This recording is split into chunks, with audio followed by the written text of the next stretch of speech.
Halo Sobat Ngomin, apa kabar?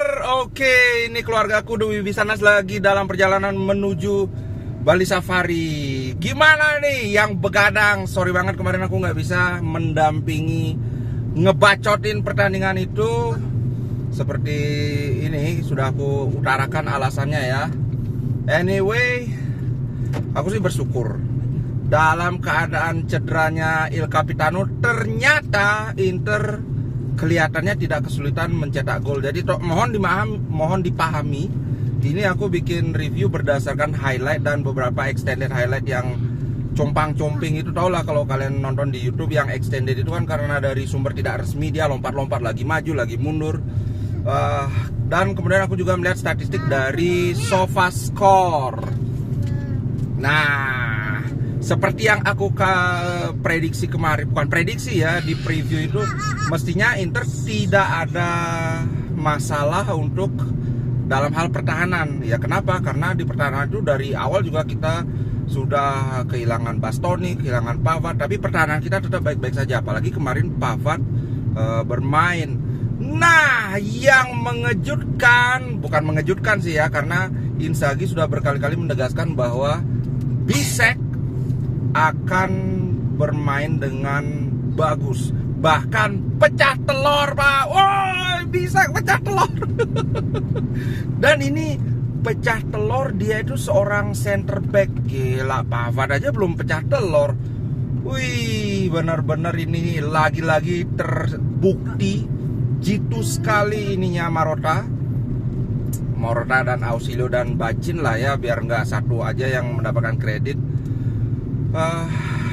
Intuisi mereka dalam mengincar pemain, bahkan Inzaghi sendiri bilang, wah ini harus benar-benar angkat topi buat Morata. Aku sendiri belum pernah dengar tentang anak ini, tentang si Bisek ini. Gimana ceritanya Inter bisa memantau si Bisek kan? Kemarin kalau kawan-kawan ingat ketika Bisek pertama kali main bagus lawan Udinese, aku bilang jangan terlalu berharap dulu, karena waktu itu kan lawan Udinese, kemudian mainnya bukan lawan Udinese tapi lawan Benfica. Di babak kedua dia main bagus kan, babak pertama kan jelek, kemudian di lawan Udinese baru dia dari awal mainnya sudah bagus. Aku bilang jangan terlalu berharap, karena namanya pemain muda masih sering inkonsisten.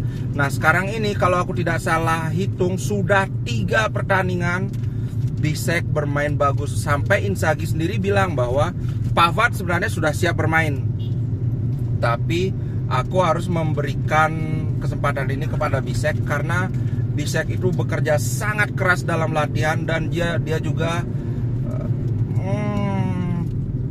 dia bilang in quiet gitu loh, training hard in quiet, artinya dia nggak banyak ribut, nggak banyak nuntut lah inilah itulah.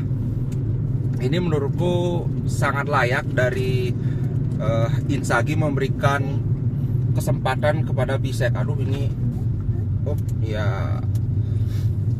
Yang kedua adalah selain Bisek, Sommer. Nah, Sommer ini adalah elemen yang kurang saat kita menghadapi Bolonya. Karena kawan-kawan sudah tonton bagaimana kontenku pada pertandingan itu, si Mulyadi melakukan 0 saves atau 0 penyelamatannya. Sedangkan kemarin dari babak pertama sudah ada ancaman sebenarnya kan, tapi Sommer dengan gemilang melakukan penyelamatan. Dan aku lihat di statistik si Sommer melakukan 5 penyelamatan, di mana 2 dilakukan dari dalam kotak penalti. Nah inilah yang aku bilang pertahanan yang hebat itu termasuk melibatkan kiper juga, karena kalau kipernya ngehe ya sama aja bohong. So kemarin Sommer bahkan di SofaScore dikasih nilai 8, berapa gitu. Sangat layak kalau ngeliat penyelamatan dia. Sommer juga memberikan ketenangan bagi garis pertahanan untuk melakukan tugasnya. Kemudian siapa lagi yang aku lihat? Barella. Wah, Barella itu harusnya sudah 1 assist itu.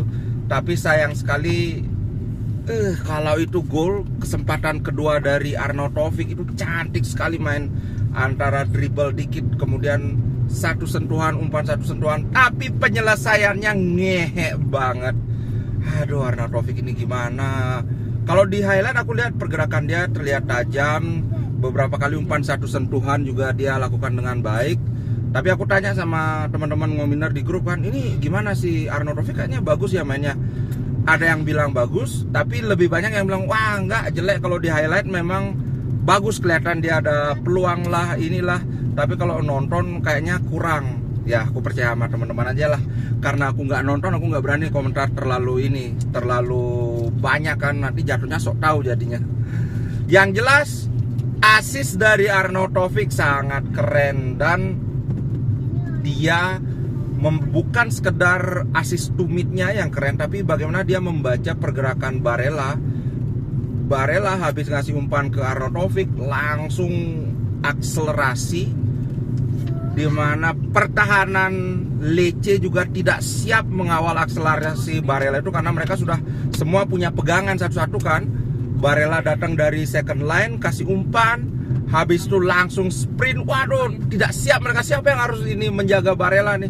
Nah, di tengah kemumetan itu Arnautovic melihat ada ruang di belakangnya, dia kasih tumit tanpa perlu melihat lagi, dan Barella berhasil mengkonversi umpan Barella menjadi sebuah gol. Ini ya semoga ini jadi titik balik penampilan penampilan Arnautovic, karena kalau walaupun dia udah pecah telur ketika lawan si Benfica, aku ngeliat waktu itu permainannya Arnautovic kayak kurang, kayak apa ya? Ya proses golnya itu tidak melibatkan permainan yang bagus gitu. Nah sekarang asisnya dia kemarin mirip dengan asis dia ketika debut, yang mana itu tercipta dari kemampuan membaca ruang, membaca pergerakan teman, dan sebagainya. Oke, semoga ini jadi titik balik. Kemudian apa lagi ya? Oh ya, untuk transfer Januari lagi-lagi ditegaskan bahwa sepertinya Inter akan memprioritaskan untuk mendapatkan satu wingback kanan. Striker itu hanya akan didatangkan kalau Alexis Sanchez pergi dari Inter. Ya mau bagaimana lagi, Marotta juga bilang kami tidak mau memberikan harapan palsu, karena kenyataannya memang dari segi keuangan Inter tidak terlalu mumpuni saat ini. Dan kalau dipikir juga benar, Thuram yang segacor itu ya kita dapatnya gratis kan. Coba kalau itu kita harus beli, kayaknya nggak bisa dapetin Thuram. So dengan ini aku bisa nyatakan bahwa kekalahan kita lawan Bolonya di Coppa Italia terbayar tuntas, karena kita tetap bisa menjaga jarak dari Juve 4 poin. Juve sudah hampir seri, tapi akhirnya Vlahovic ngegol lagi kan. Aduh. Makanya ini aku bilang bahwa Juventus itu berada di peringkat kedua bukan karena kebetulan.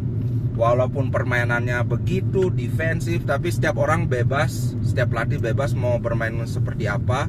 Yang penting kalau di Italia kan kulturnya memang seperti itu. Yang penting resultnya gimana, hasilnya gimana. Kenyataannya Juventus dengan badai cedera, dengan Vlahovic yang sedang underperform, bisa mengejar Inter di papan atas lah ya.